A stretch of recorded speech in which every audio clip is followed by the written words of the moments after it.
विधानसभा चुनाव में बहुजन समाज पार्टी एक बार फिर अपनी पुरानी सियासी रणनीति को धार देने की जुग्गत में है। पार्टी सुप्रीमो मायावती एक बार फिर ब्राह्मण कार्ड के जरिए सूबे की राजनीति में अपनी जमीन मजबूत करने की तैयारी कर रही है। हालांकि पिछले कुछ सालों में पार्टी के कई कद्दावर ब्राह्मण नेताओं के छिटकने से इस मुहिम को तगड़ा झटका भी लगा है। हाल ही में अनंत कुमार मिश्रा उर्फ अंटू मिश्रा का निष्कासन इसी कड़ी की ताजा शुरुआत माना जा रहा है। देखिए ये रिपोर्ट।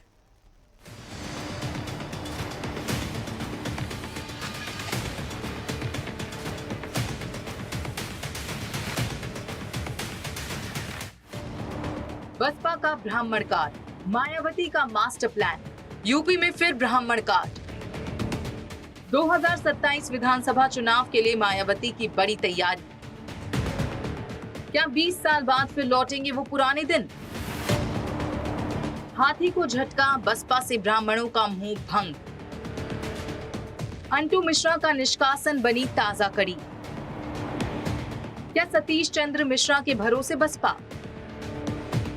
साल 2007 में बसपा ने सर्वजन्य हिताय, सर्वजन्य सुखाय और सोशल इंजीनियरिंग के अचूक फॉर्मूले के दम पर उत्तर प्रदेश की सत्ता में ऐतिहासिक वापसी की थी।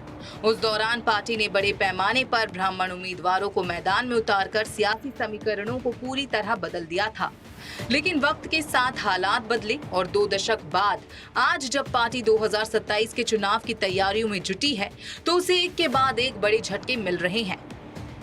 राजनीतिक विश्लेषकों का मानना है कि पार्टी अपने इस अहम सियासी आधार को सहजने में कई मोर्चों पर जूझती नजर आ रही है।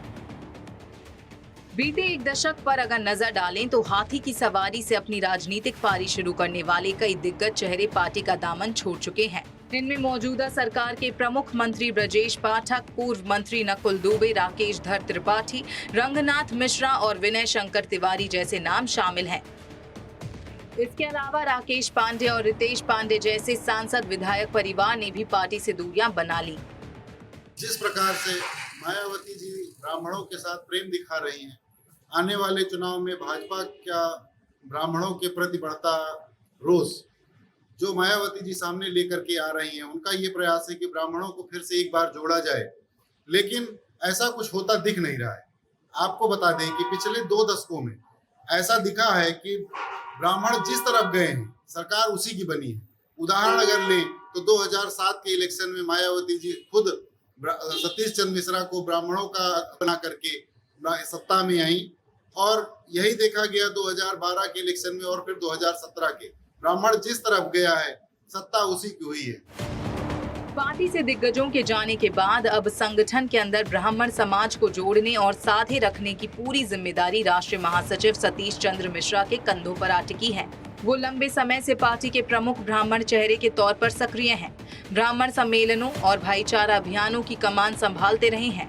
हालांकि पार्टी विरोधी गतिविधियों और आंतरिक कलह के चलते हाल ही में अंटू मिश्रा जैसे नेताओं पर हुई कार्रवाई ने ये साफ कर दिया है कि पार्टी अब अनुशासन और कैडर बेस को प्राथमिकता दे रही है।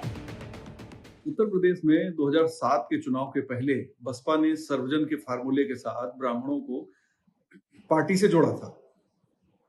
बहुत मजबूत तरीके से ये गठबंधन बना, काफी सम्मेलन हुए थे और उसमें ब्राह्मण, दलित, अति पिछड़े सभी लोग एक साथ बैठते थे और बहुत ही अच्छे माहौल के साथ ऐसा लगा कि एक सामाजिक परिवर्तन का आंदोलन है ये। और उसका रिजल्ट बसपा के फेवर में गया और बसपा 206 सीट पाकर पहली बार बहुमत से सत्ता में आ गई। लेकिन सत्ता में आने के बाद चीजें बिखर गईं और लगातार बिखरती गईं। हालात ये हैं कि पार्टी में नए ब्राह्मण जुड़े नहीं, पुराने ब्राह्मण पार्टी से या तो निकाल दिए गए या उन्होंने पार्टी छोड़ दी, दूसरे ठिकानों पे चले गए। और उस समय जो लोग आए भी थे उसमें ज्यादातर दूसरी पार्टियों से आए हुए अपने इलाके के मजबूत नेता थे जो बीएसपी के टिकट पर चुनाव जीते थे। ब्राह्मण मतदाताओं का भरोसा दोबारा जीतने के लिए बसपा ने समय समय पर कई मुद्दों को उठाया है और आगामी चुनावों के लिए अपने उम्मीदवारों के चयन में भी इस वर्ग को साधना शुरू कर दिया है। हालांकि ये देखना दिलचस्प होगा कि क्या मायावती बिखरे हुए कुनबे को समेटकर 2007 जैसी सोशल इंजीनियरिंग का जादू 2027 के चुनावी रण में दोबारा चला पाती हैं या नहीं। News desk, network 10।